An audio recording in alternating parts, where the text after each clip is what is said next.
അനധികൃത കുടിയേറ്റക്കാരെ നാടുകടത്തുക എന്നത് തന്നെയായിരിക്കും ട്രംപ് ഭരണകൂടത്തിന്റെ പദ്ധതിയെന്ന് US തെരഞ്ഞെടുപ്പ് പ്രചാരണ വേളയിൽ തന്നെ മനസ്സിലായതാണ്.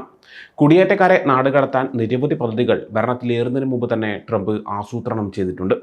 കുടിയേറ്റക്കാരെ അവരുടെ മാതൃരാജ്യങ്ങൾ തിരികെ കൊണ്ടുപോകാൻ വിസമ്മതിച്ചാൽ അവരെ മറ്റ് രാജ്യങ്ങളിലേക്ക് അയക്കാനുള്ള പദ്ധതികളാണ് ട്രംപ് ഭരണകൂടം ഇപ്പോൾ തയ്യാറാക്കുന്നതെന്നാണ് പുറത്തുവരുന്ന റിപ്പോർട്ട്.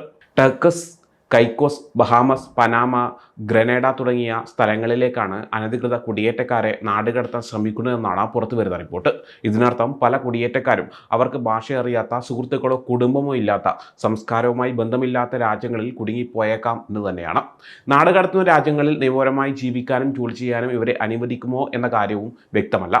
2019 ട്രംപിന്റെ ആദ്യ ടേമിൽ ഇത്തരത്തിൽ അനധികൃത കുടിയേറ്റക്കാരെ ഗ്വാട്ടിമാലയിലേക്ക് കടത്തിയിരുന്നു. എവിടേക്കാണ് കൊണ്ടുപോകുന്നത് എന്ന് പോലും പറയാതെയാണ് കുടിയേറ്റക്കാരെ നാട് കടത്തിയത്. താരതമ്യേന ചെറിയ തോതിലാണെങ്കിലും 2020 തുടക്കത്തിൽ ഈ രീതി തുടർന്ന് ഇത് വിവാദമാവുകയും പാൻഡമിക് സമയത്ത് നാടുകടത്തൽ നിർത്തുകയും ചെയ്യുകയായിരുന്നു.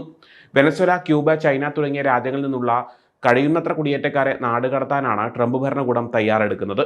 പലപ്പോഴും ഈ രാജ്യങ്ങൾ കുടിയേറ്റക്കാരെ തിരികെ വിളിക്കാറില്ല. സാധാരണഗതിയിൽ ഈ കുടിയേറ്റക്കാരെ നാട്ടിലേക്ക് അയക്കാൻ കഴിയാത്തതിനാൽ US തന്നെ തുടരാൻ അനുവദിക്കാറുണ്ട്. ഈ പദ്ധതി മറികടന്നാണ് അവരെ മൂന്നാം രാജ്യങ്ങളിലേക്ക് അയക്കാൻ ട്രംപ് ആഗ്രഹിക്കുന്നത്.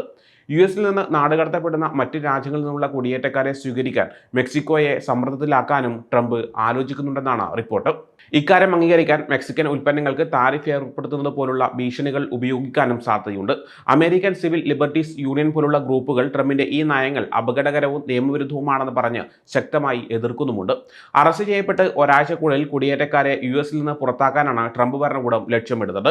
അനധികൃത കുടിയേറ്റം തടയുമെന്നും അതിർത്തി സുരക്ഷിതമാക്കുമെന്നും രാജ്യത്ത് ഭീഷണി ഉയർത്തുന്ന ആളുകളെ നീക്കം ചെയ്യുമെന്ന ട്രംപിന്റെ വാഗ്ദാനം നിറവേറ്റുമെന്നുമാണ് അധികൃതർ ആവർത്തിക്കുന്നത്. നാടുകടത്തപ്പെടുന്ന കുടിയേറ്റക്കാരെ സ്വീകരിക്കുമോ എന്ന് ചോദിച്ച് ട്രംപിന്റെ സംഘം ടർക്കസ്, കൈക്കോസ്, ബഹാമസ്, പനാമ, ഗ്രനഡ തുടങ്ങിയ രാജ്യങ്ങളുമായി ബന്ധപ്പെട്ടിട്ടുണ്ടെന്നാണ് NBC ന്യൂസ് റിപ്പോർട്ട് ചെയ്യുന്നത്. ചില രാജ്യങ്ങൾ ഈ പദ്ധതിയെ തള്ളിയെന്നും സൂചനകളുണ്ട്. കിംവദന്തികളോട് പ്രതികരിക്കുന്നില്ലെന്നും അധികാരമേറ്റതിന് ശേഷം ട്രംപ് ഭരണകൂടവുമായി നേരിട്ട് ചർച്ച ചെയ്യാൻ കാത്തിരിക്കുകയാണെന്നും അതിനുശേഷമേ മറ്റ് പദ്ധതികളെക്കുറിച്ച് ആലോചിക്കൂ എന്നാണ് പനാമ സർക്കാരിന്റെ വക്താവ് കാർമെൻ മോറ വ്യക്തമാക്കുന്നത്. മറ്റ് രാജ്യങ്ങളിൽ നിന്നുള്ള കുടിയേറ്റക്കാരെ സ്വീകരിക്കാൻ ബഹാമസിന് വിഭവങ്ങളില്ലെന്ന് പറഞ്ഞ പ്രധാനമന്ത്രി ഫിലിപ്പ് ഡേവിസ് ഈ ആശയം നിരസിച്ചിട്ടുണ്ട്. സ്വന്തം പൗരന്മാരെ പരിപാലിക്കുന്നതിനാണ് മെക്സിക്കോയുടെ മുൻഗണനയെന്നും മറ്റ് രാജ്യങ്ങളിൽ നിന്നുള്ള കുടിയേറ്റക്കാരെ സ്വീകരിക്കുന്നത് ഒഴിവാക്കാൻ US ഒരു കരാർ ഉണ്ടാക്കാൻ കഴിയുമെന്നാണ് പ്രതീക്ഷിക്കുന്നതെന്നാണ് പ്രസിഡന്റ് ക്ലോഡിയ ഷെയ്ൻബോം പ്രതികരിച്ചത്. അനധികൃത കുടിയേറ്റത്തിനെതിരെയുള്ള നിലപാടുകൾ, പണപ്പെരുപ്പവും വിലക്കയറ്റവും തടയാനുള്ള മാർഗങ്ങൾ എന്നിവയിൽ പ്രതീക്ഷയർപ്പിച്ചാണ് ട്രംപിനെ അമേരിക്കൻ ജനത രണ്ടാം തവണയും പ്രസിഡന്റായി തെരഞ്ഞെടുത്തതെന്നാണ് ട്രംപിന്റെ വിജയത്തിന് പിന്നാലെ അന്താരാഷ്ട്ര മാധ്യമങ്ങൾ റിപ്പോർട്ട് ചെയ്തത്. ജനുവരി 20 വീണ്ടും അമേരിക്കൻ പ്രസിഡന്റായി സത്യപ്രതിജ്ഞ ചെയ്തതിന് ശേഷം ചരിത്രത്തിലെ ഏറ്റവും വലിയ നാടുകടത്തൽ ആരംഭിക്കുമെന്ന് ട്രംപ് ഉറപ്പു പറയുകയും ചെയ്തിരുന്നു.